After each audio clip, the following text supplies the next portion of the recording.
what is it with people trying to make J.K. Rowling as some sort of like godsend? She wrote like 8 children's books. Like that's literally it. That's literally all she did. What ContraPoints released a video, or released like a pro J.K. Rowling video? Oh no. Dropped an hour ago. Hate to see it. What's this about? Sar, I'm gonna talk about I don't care.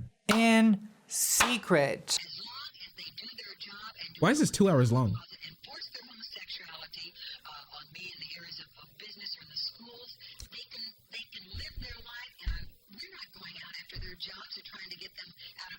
Okay, this is a video essay, and as you know, all long video essays all start with a story that is tangentially related to the topic at hand. So let's skip ahead like 10 minutes and see if we actually get to the modern day. Orange juice. Nope. All right, let's skip ahead even further. All right, 20 minutes. What a nightmare. Chapter 3. The Witch Trials of J.K. Rowling. Alright kids, it's transit time. Last year, I agreed to be a guest on a podcast about J.K. Rowling, hosted by Megan Phelps-Roper, an escapee from the Westboro Baptist Church, the notorious hate group from Topeka, Kansas, most known for protesting the funerals of soldiers with signs that say God hates God and me both. I'm tired of you people. J.K. Illy. The Westboro Baptist Church is one of the most famous homophobic hate groups in the world. In a way, I'm like a lifelong fan of these people. I've watched all the Louis Theroux documentaries. I went to a counter protest in 2010. I remember how when I was in high school, the Westboro Baptist Church was like the one thing that conservatives and liberals could agree on because they hated the troops and the gays, essentially the two genders of 2006. But let's not pretend that the Westboro Baptist Church is all bad. Okay, when Megan was at Westboro, she used to do these amazing Lady Gaga podcasts because I had criticized J.K. Rowling in a video a couple years ago. And you may be wondering, why would I think that a person who's been carrying a God hates sign most of her life would be the correct person to lead an international conversation about the intricacies of LGBT issues? Because I'm an idiot. Happy? Basically, I agreed to the podcast because it's a pretty irresistible pitch. A former member of the Westboro Baptist Church wants to mediate a conversation between me and the author of Harry Potter. Would you say no to that? Maybe.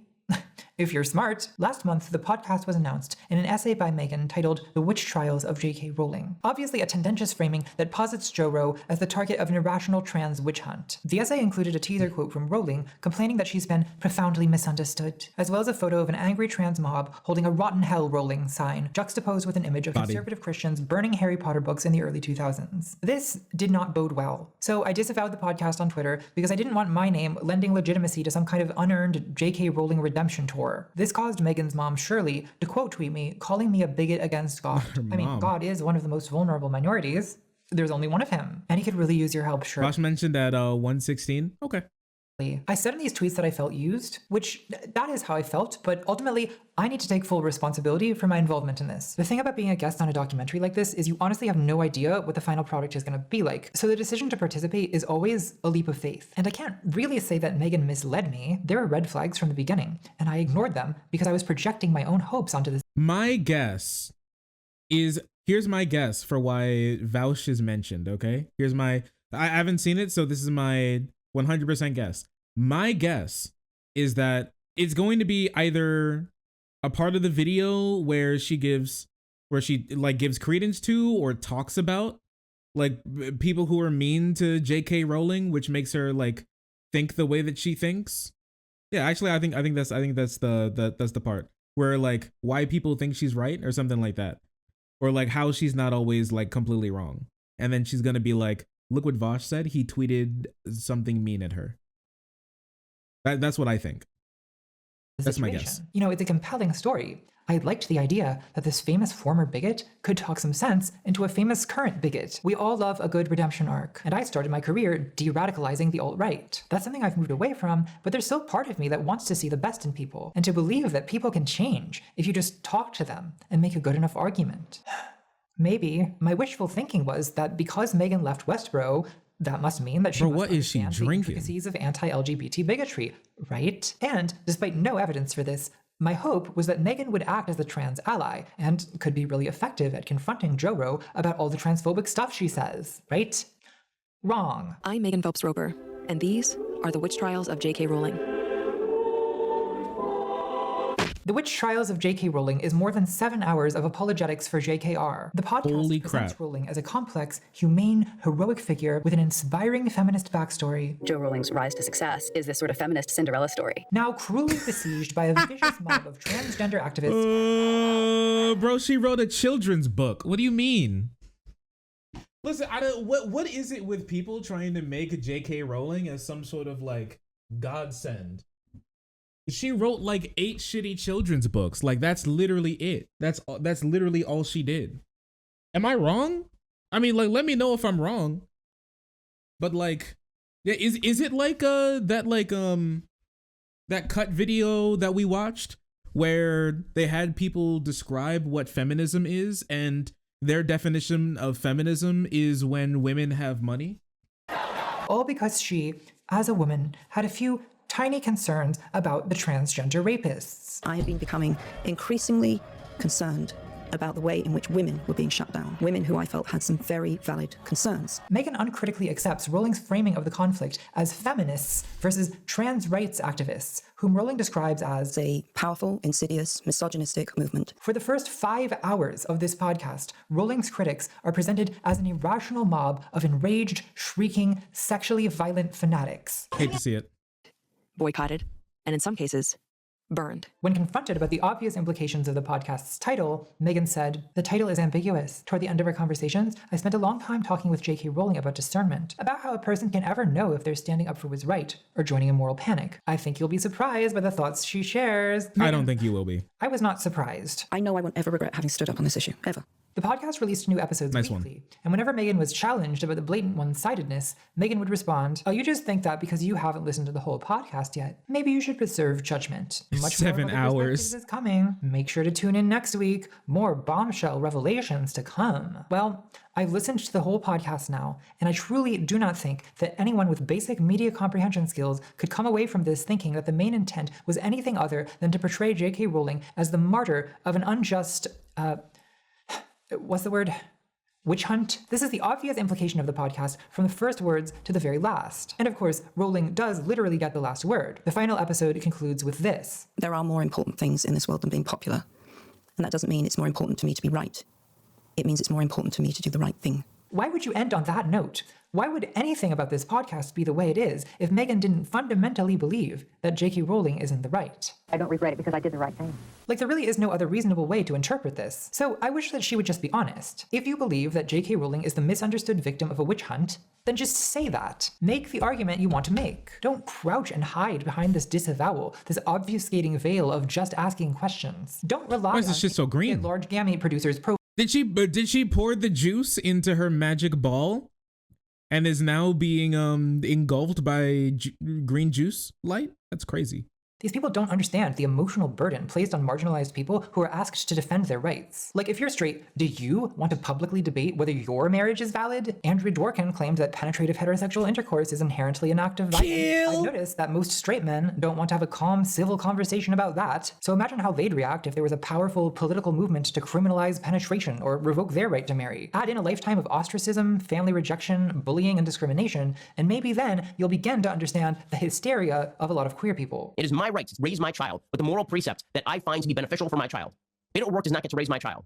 And if he tries, I will meet him at the door with a gun. That is insane. Wow. Huh? Ben Shapiro threatening violence So because strong. he can't handle the debate. Sounds like a classic case of hysteria to me. Why can't Ben Shapiro just have a polite conversation about Beto O'Rourke transing his children? I now have 2 choices. 1 is to leave the country utterly. 2 is to pick up a gun. Those are the only choices that you have left me. Dave Rubin is a gay conservative whose career requires that he convince his right-wing audience that he's one of the good ones. This means that he's willing to sit across from his so-called friend, homophobe Ben Shapiro, and listen to Ben say he would never attend his anniversary party because it would be tantamount to endorsing sin. There's a difference Classic between meme. me just Conversation with Dave Rubin. So who is this conversation even for? Well, obviously it's for the audience. I think these civil conversations basically function to reassure a homophobic audience that just because they disagree with the lifestyle doesn't mean that they hate gay people. Look at Ben Shapiro. He's friends with a gay. Public debate should be allowed on television when drag performance has been a staple of British entertainment since at least the time of Shakespeare. provocateur Milo Yiannopoulos, saying that activists are making a strategic error and giving Milo power by protesting his events, making him look dangerous and sexy. But when trans people try to deplatform TERFs, Rowling characterizes this as silencing. So is deplatforming a strategic error that gives power to your opponent, or is it a powerful tactic of silencing? I find Rowling's conviction that we ought to debate Milo Yiannopoulos really out of touch. Milo Yiannopoulos doesn't have reasons for the things he does. He has strategies. Wait, she said we should debate debate pedo boy? Huh? Wasn't bro's whole okay, anyways. Bro's whole thing was just like he thought that like the pedo relationships in his opinion could be good for like young boys, and I was like this is insanity. For humiliating people. I've taken some time out of my busy schedule. Debate him, Shark? No. Destiny just did, and it was a complete mess. Chapter 6. Illiberal methods. Oh, here we go. One of J.K. Rowling's core complaints about the trans rights movement is she sees it as illiberal in its methods. So when I first became interested and then deeply troubled by what I saw as a cultural movement that was illiberal in its methods. So what are these illiberal methods? If you are saying this person is cancelled, that is the language of a dictator. It's true. Cancel culture is exactly how the Third Reich started. First, they canceled the socialists, and I did not speak out because the hashtag was trending. But maybe we should see what an actual dictator thinks. Пресловутая культура отмены превратилась в отмену культуры. Не так давно отменили детского писателя Джон Роулинг за то, что она автор книг, которые разошлись по миру сотнями. Yeah, I forgot about that. How Putin justified his war against Ukraine by like quoting J.K. Rowling and saying that like she got canceled by the woke mob and now we're being canceled by the woke mob. And so this is why we have to kill as many Ukrainians as possible. Миллионов экземпляров не угодило поклонникам так называемых гендерных свобод. You know, I can't help but wonder what counts as acceptable activist methods to an author for whom Hermione protesting slavery was taking things too far. I am fighting what I see as a powerful, insidious, misogynistic. Oh yeah, I forgot about that. Like J.K. Rowling is just like, I forgot how like afflicted by like rich white woman syndrome that she actually is. Like she is, I really think that like J.K. Rowling is like patient zero when it comes to like rich white woman syndrome. I really do think it is. I really think she is. Like if anybody ever like goes on to study like rich white woman syndrome, the like entitlement, the disconnection, the complete maybe uninterested and also like non-understanding of like actual issues of real marginalized groups while holding herself up as somebody who is part of a marginalized group but never really experienced any of the true issues of the people who she claims to be supporting. I don't know, it's just like it's just remarkable.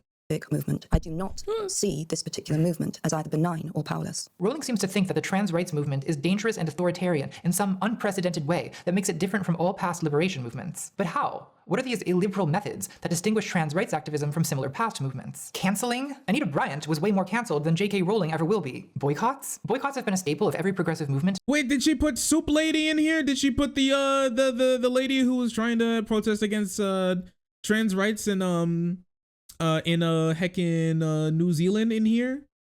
Because she just got souped. She got hit with the soup. She did? Epic. In modern history. Disrupting feminist meetings? Disrupting feminist meetings is a feminist tradition. Haven't you heard of the Lavender Menace? In 1969, Betty Friedan... Of course not. I don't think J.K. Rowling really cares about feminism that much, if I'm going to be completely honest with you. I feel like a lot of people who claim to be like so incredibly like huge deep into a certain ideology, most of the time if they're super outspoken, they don't know, like, pardon my French, but they don't know diddly squat about it. Author of The Feminine Mystique and founder of the National Organization for Women and second wave feminism in general, coined the phrase Lavender Menace to describe the threat she believed that lesbians posed to the women's movement. Friedan was worried that being associated... Okay, but like also that's a pretty badass name, I'm not gonna lie. Can you imagine if you're walking down the street and somebody calls you like a Lavender Menace? That is kind of badass, I'm not gonna lie. associated with lesbians would make it easy to dismiss the movement as a bunch of mannish man-haters. This understandably pissed off a bunch of lesbians who attended the Second Congress to Unite Women in 1970 to stage what used to be known as a ZAP, a disruptive public protest designed to draw attention to gay rights issues. Think glitter bombing, think pies, half aggression, half whimsy. Like that time the lesbian Avengers zapped Rowling's friend Baroness Nicholson's house, demanding that she resign. This podcast has pushed me over the edge. Centrism has gone too far and I am now pro-cancel culture. So just as the meeting was beginning, a group of 17 lesbians wearing Lavender Menace t-shirts switched off the lights, pulled the plug on the mic, and charged down the aisles laughing and screaming. Their leader, Rita Mae Brown, took the mic and yelled, "This conference won't proceed until we talk about lesbians in the women's movement." One of the NOW organizers yelled back, "I object to your coming in and taking over this meeting. You're acting like men." Betty Friedan would later speculate that the lesbians were a CIA Men. Oh, look at these women, dude. They're loud. They have opinions. They disagree with me. They're annoying. They're literally men, dude. Don't you hate it when women have opinions? Like, that's like a man trait. It's like a trait for they're literally acting like, what next? You're gonna grow a dick? Bitch. Nice one. Nice one. There's why you always gotta fight people even within your own group. I don't know. Some people are just like, how do we stop leftist infighting? I don't think we necessarily need to stop leftist infighting. Some leftists are simply wrong and bad and do need to be stopped. Like, I think it was good for us to all come down on Caleb Maupin's like CPI because it is like insane. And even like the Green, the People's Party that's ran by like Dorr and all his like goons, like even them are like insane and are not standing up for like workers' rights and like people's rights, marginalized groups. They're simply not. And even then, like, didn't they last time we checked up on like the People's Party, weren't they embroiled in like a huge like sexual harassment issue of like there was some of their top leaders who were like flexing power on like women and like using the like voting body for his own personal gain? And they had to do like an investigation and then had to get investigated by the investigators because the investigation was like tainted by them being like the dude's friend. It was crazy. Yeah, he purged the party because they were investigating if the allegations that he's been like abusing women is true. It's crazy.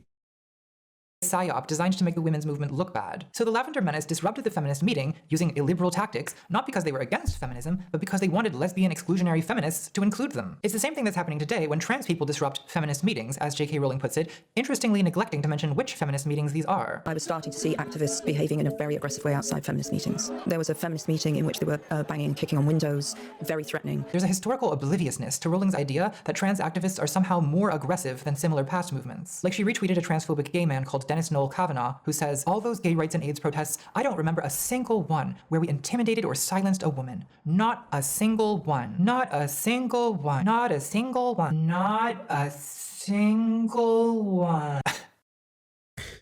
Sometimes it's hard for me to believe that some of these people like actually have values.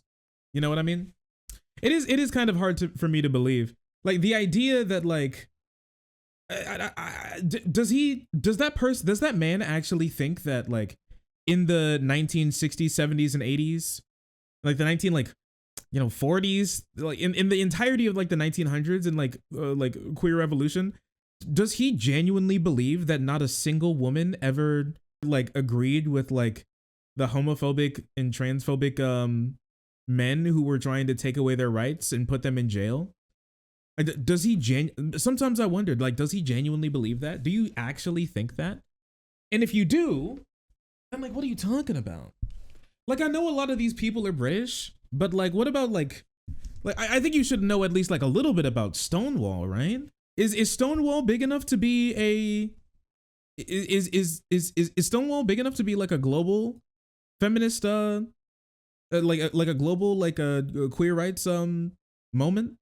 I'm not sure, but what I do, I'm not like giga queer pilled, but what I do know is that like if you know about it, do you think that Stonewall happened and not a single woman officer was there who had like a heel thrown at her or something? Like not one? Really? Dennis has also tweeted that he preferred AIDS to the trans movement, and also Bro, I feel so bad for like Dumpster now. Ah, yes, Dennis. Very, very convincing. Now please face the wall. It's just like, I feel so bad for like my League of Letters. Can I like extend a formal apology to my League of Letters real quick? Can I extend my League of Letters in my women peoples? Can I extend like a formal apology to you all real quick? Cause like I'm so sorry for the people who are trying to who say they speak for you, because this is crazy. My alphabet mafia, I am so sorry. I I am so sorry. Oh my goodness, dude. Does J.K. Rowling even talk about like women's rights outside of like the trans issue even? Does she even do that? I don't think so. Like it's just never it's crazy. It is wild. I mean, I think here in the States, because we're always have and always will be better than like England, we have way better like woman representation for like women's rights. But like, damn, every single time I look at like the EU or something, it's just like, I don't know, man. Sometimes, I don't know. It's just like sometimes I'm like, we got it pretty bad over here. But then I actually, here, let me explain it like this. When I think of the differences between like the US and the EU, sometimes I'm like, man, we got it pretty bad over here. But then when I actually look at what's going on between like the America and the EU, sometimes I'm like, actually, we have it pretty dang good over here. in like some respects, you know what I mean? We actually kind of do. I mean, like in England, isn't it still like if a woman like sexually assaults somebody, can't literally she still not be charged with like the crime of rape? Like they think it's the funniest thing in the world over there in England that they don't think that women can rape people. And I just think, I don't know, man. It's just like, I don't know. It's just wild to me. That's crazy. It's crazy. If a man does, he won't get charged. That is not what we're talking about right now. This is like, I don't know. That's like me going like, hey, if rich people can literally pay off the cops after mowing down an entire like group of people, like 100+ people, and rolling over their skulls in their like huge multi-million-dollar SUV specifically made for running over civilians on the street because they think it's fun and they do it in their spare time, and then they just pay off the cops and then go home, and then you go, well, many hit and run cases are left cold. Like, damn, that's crazy. Has also tweeted that he preferred AIDS to the trans movement. And also, quote, I will fucking nail you to a wall what you have done to these innocent children. Your mutilation of these little humans because they were gay will be nothing compared to what I will do to you legally. You think you are ghouls? Wait till I deal with you, bastard, and I mean to. Holy crap, he's literally talking like a goblin from Harry Potter. That's wild. It's time to log off, Gorge. I do wonder, does Dennis threatening to nail people to a wall count as illiberal methods? I guess J.K. Rowling doesn't think so because she's never condemned it. In fact, when Dennis's Twitter suspension ended, she was right there to welcome him back, and she continues to retweet him. I've always been happy to acknowledge that angry trans people on Twitter sometimes take things too far. Things like death. I don't know, man. I think it's pretty. I've never actually. This is pretty wild to me. I've never actually seen a gay person use like the AIDS pandemic as a cudgel against somebody. I don't know. I may just not be too like gay-stapo pilled, but like that sounds crazy to me. I feel like I don't condone it, but I feel like if you did that in the States around like again, this is why I love Americans so much, is because like we're kind of built different than our like British people, And this is why I'll never, if I was white, even if I was white, I know I would never be on board with like weirdo white nationalists because they try and talk so much about like our European roots. Nah, bro, we're different. We're better than Europeans. We're smarter. We're better. Okay.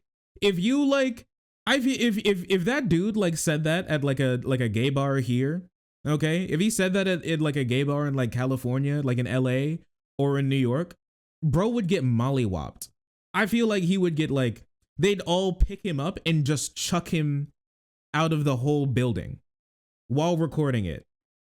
And honestly, I would clap. I would laugh. That's just remarkable to me. You do deserve to I think he only says that on Twitter because he knows the repercussions of what would happen if he tried to say that in real life around normal people.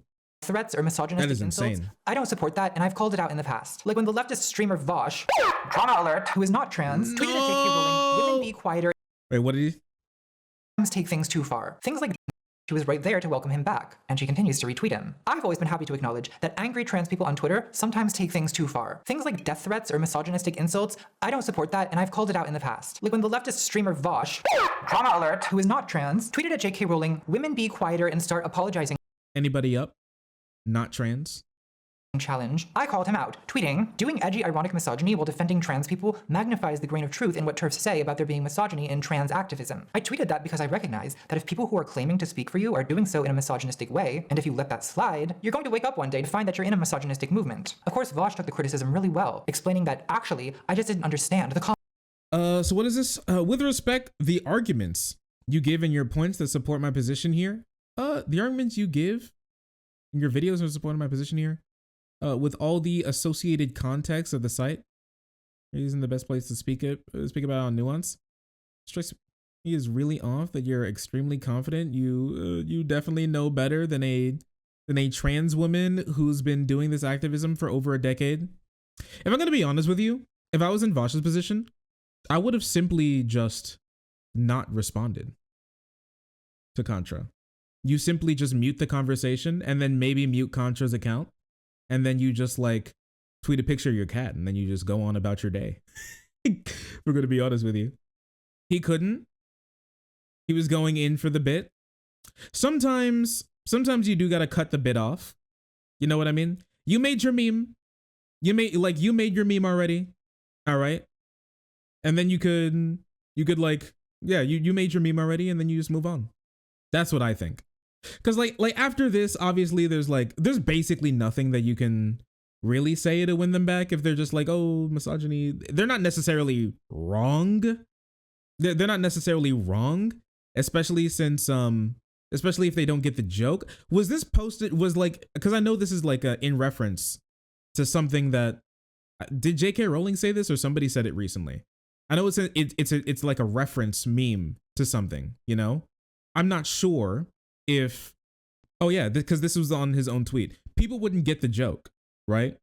And so I think it would be better if he just like kind of posted what he's referencing and then just switch the words and then people would be able to get the joke. People just stumbling across it would just think that he's being mean to women.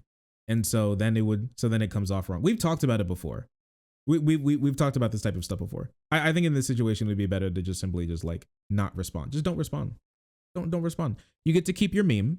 I think honestly, is this what makes me different than a bunch of other creators?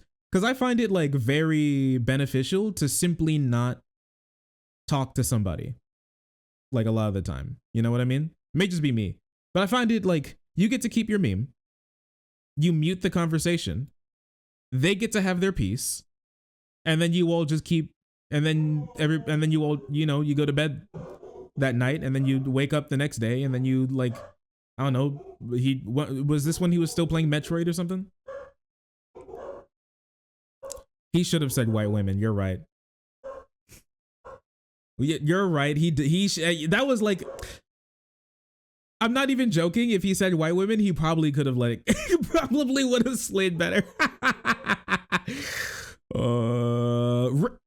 Rich white women. Boom. Actually, if he said rich white women, then boom. Actually, it would be like a negative problem then. But yeah, we talked about this. I wouldn't have done this joke. Like personally, if I would have, like I said, I wouldn't have done this joke. If I would have done this joke, then I simply would have, then I would have added what I'm referencing as a picture, so people know it's a /s without having to do the, for me personally, what I think is a cringe actual /s. You know what I mean? So people understand it. The people who still don't like it, they could like you know, they can have their peace. And then you can just like mute the conversation and then go on with your life. You five me? First tweet W, second tweet L. Yeah.